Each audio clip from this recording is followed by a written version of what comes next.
People of the internet, hello. My name is Daniel Ward, and you're watching another episode of Dr. Horrible's Sing-Along Blog Vlogs. Today, I have special guest Ellyn Sjoquist with us. Ellyn, could you tell us a little bit about yourself?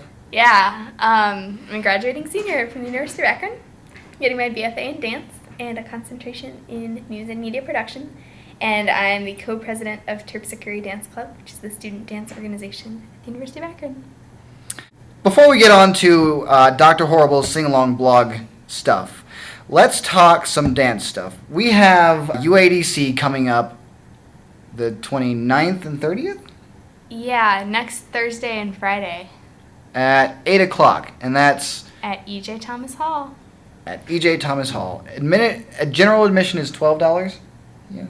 That sounds right. And student pricing is $6. That sounds right too. Look for the flyers. They're sort of blue. They have people going like this. Both of us are in that, actually, so you'll get to see me perform as a dancer and Ellyn perform as a dancer, and she's actually a dancer. I'm not actually a dancer. I do a little bit of acting. I say a line. That's right! I say one line many times. Many times. This is actually the piece that we're in is actually dance theater. Dance theater. Yes. This is our second round of doing dance theater. The one we did last year with Alexander Beller. Alexander Beller was also dance theater. Also, you guys have Spring into Dance coming up. So it's coming up the weekend around April 14th. So when we'll have more up-to-date info. Stay tuned. On that. Oh, can I do another plug? Yes, absolutely. Okay, we're also doing a BFA honors concert. It's the first time we've ever done something like that. So that's exciting. Yeah, Erin Buck, who is my roommate and co-president of Terpsichore, she will be presenting her honors project, which is a collaboration with Lindsay Mulholland, who is a dance minor and some sort of media communication something major. They're doing a crazy dance thing that has screens and projections and live streaming and pre-recorded stuff, and it's gonna be great. And then I have a piece in that show, and Kristen Pauken, who's another graduating BFA, she has a piece in the show. It'll be good. It's the first time trying that as an additional concert to Spring into Dance. Cool. So come support us so we have more than our parents in the audience. Yeah, that would be fantastic. Thanks. All right, cool. So, dancery stuff out of the way. Let's talk about Dr. Horrible and what you saw last night. Last night, we did our first stumble through of Dr. Horrible. And wow, I was really stressed out for the first 2.5 hours because I was like, hey guys, let's run these transitions. Oh god, I need to get all this done before 9:30. But we got it done, and like you said last night, the actors took care of me because I was all a flustered hot mess. So yeah, just want to reiterate that I do have a really great cast. So Ellyn viewed the skeleton of our show.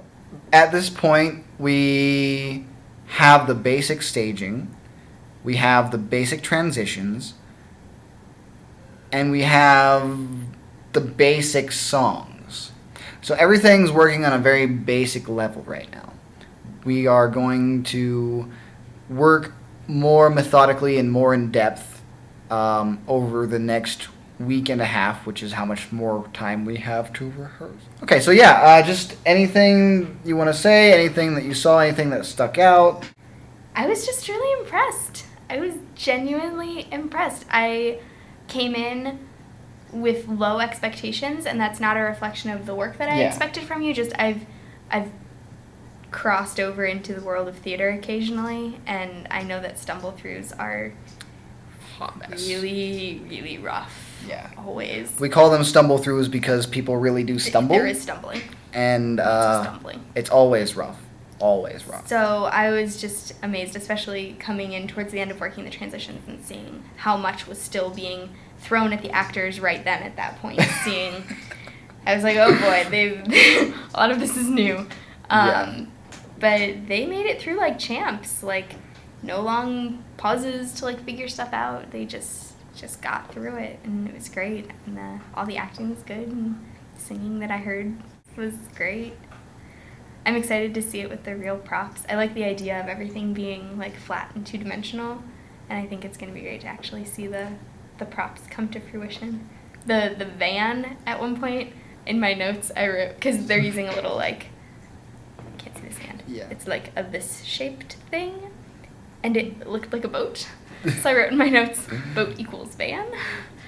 I was right. But Right. I will be excited when it's a van and not a boat, and the mops are going to be like horses. Horses. I mean, it's going to be great. I'm really excited to see the whole, like the scenery and the lights and the costumes, to just crazy. see it all come together. But I mean, the stuff that's there is solid.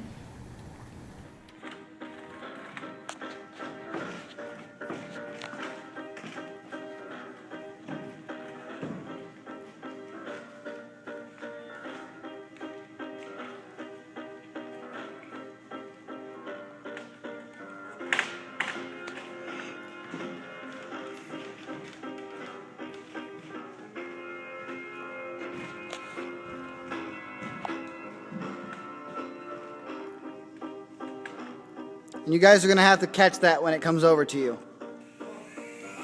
Lights is gonna be exciting. I'm really excited for the lights on So They Say, which Yeah, with the like stuff popping. yeah, we've got 1, 2, 3, 4 different groupings of people. The way that lighting cues are called, normally it's okay. Light 37, get ready. Light 37, go. Light 38, get ready. Light 37, go. For this scene, I was talking to my lights designer, and he was like, okay, so your stage manager is essentially going to have to be like, light 37 through 47, get ready. Light 37, go. Light 38, go. Light 39, go. And it's going to be lights up, lights down, lights up, lights down, lights up, lights down, lights up, lights down, lights up, lights down, lights up, lights down, lights up, lights down, lights up, lights up, and down. And that's that song. So... I want to be the light board operator. That was fun. I don't even know. It's just to watch it. I think it's just gonna blow me away, and I'm really like, yeah. I just kind of feel like when people clap at the end of that song, because usually in musicals people clap at the end of every song. I don't know why. It's a courtesy thing. Oh, okay. I don't really go to see musicals, which is odd that I'm directing a musical. Why don't you go to see musicals?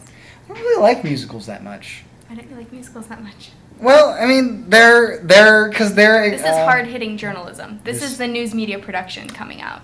Exactly. Why don't you go to musicals, Dan? Well, for the most part, I feel like they're a whole lot of fluff for no reason at all, and I feel like they try too hard to be funny. Like a lot of times, like Spam-A-Lot. A lot of people like Spam-A-Lot. For me, that's one of the more forgettable musicals that I've seen because they tried too hard to be funny. It's really interesting to note that Dr. Horrible is actually turning into the kind of musical that I hate because there's a lot of fluff and a lot of spectacle and all those things that I just said that I hate. But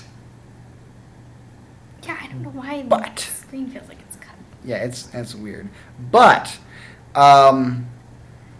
my take on this is that we are creating our own world, completely rewriting the laws of physics and gravity, and not so much gravity because that's hard to do. We're creating our own world, so in this world it makes sense. And these people know that these ridiculous things are happening. If you listen to the interview that I did with Heads Up Productions, which should go out on Monday the 26th, they know that they're singing. In a lot of musicals, like, people sing and it's just kind of taken for granted that we believe that they're not really singing.